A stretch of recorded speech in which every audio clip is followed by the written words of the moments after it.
Have you ever wondered why some YouTube videos seem to explode overnight, while yours just don't?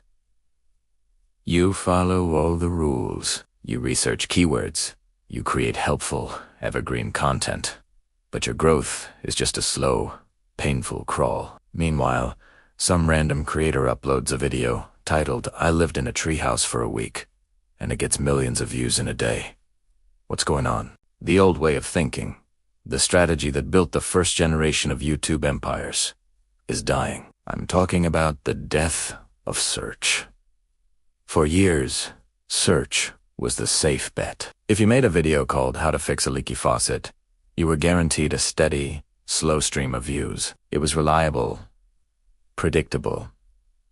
It was linear growth. But here's the hard truth. Linear growth doesn't create stars. It doesn't lead to massive scale. I'm talking about the YouTube homepage and suggested videos. These features operate on a completely different principle: exponential growth. When your video gets picked up by browse, YouTube isn't just showing it to people who are actively looking for it. It's showing it to millions of people who might like it. This creates an insane, high-velocity feedback loop. Think of it like this. Search is like running a small, specialized library.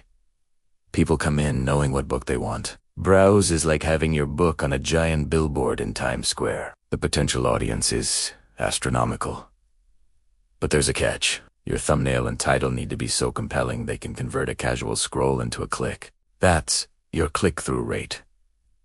And once they click, your video has to deliver. It has to keep them watching, generating high average view duration. If you can nail both, the algorithm sees this, thinks, "Wow, people love this," and pours gasoline on the fire. This shift requires a total pivot in how we think. It's a move away from metadata and towards human psychology. In a search-based world, you were basically writing for a bot. You'd cram your title and description with keywords like tutorial 2026, review, and comprehensive guide. But in a browse-based world, you're not writing for a bot. You're writing for a human nervous system. You're trying to spark an emotion.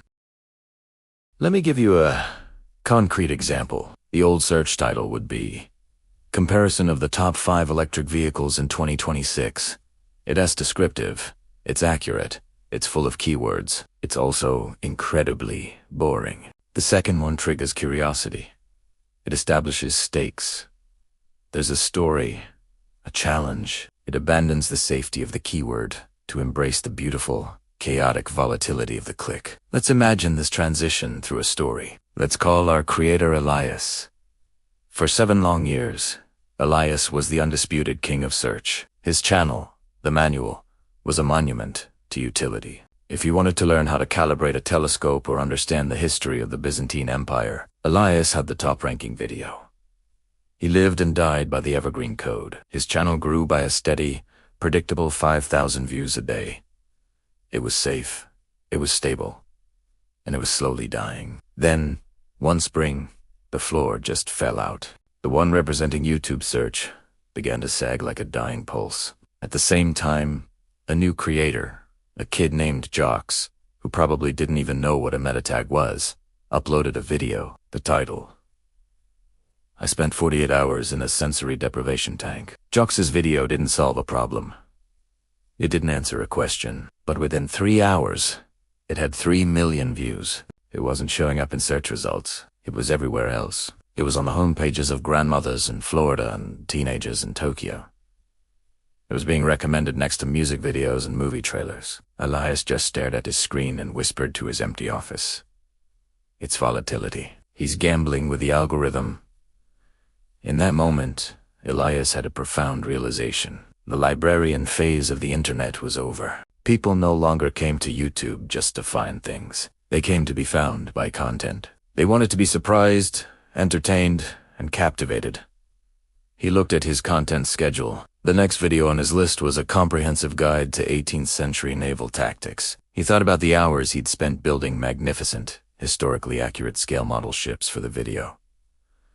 He looked at the title, and with a single click, "E deleted Italiano," he deleted the keyword stuffed description he'd so carefully crafted. He looked at the footage. He'd shot the beautiful models, the intricate details, Then he thought about the high-velocity packaging that the modern era demanded. He thought about jocks. He thought about curiosity and stakes. He renamed the video. The new title was, "I recreated a forbidden pirate battle, and it actually sank." He then went to work on the thumbnail. He tossed out the stereo diagram-style image he'd planned. Instead, he chose a high-contrast, action-packed still from his footage. It was a shot of him, face frozen in a look of wide-eyed shock, as one of his model ships, engulfed in real flames, started to sink into the water. It was pure drama. He hit publish. For the first hour, Cricket's search traffic was zero. The familiar sting of panic began to creep in. Had he made a terrible mistake? But then, something happened. A different metric on his analytics dashboard began to glow. It was the browse features metric. And the line didn't climb. It teleported.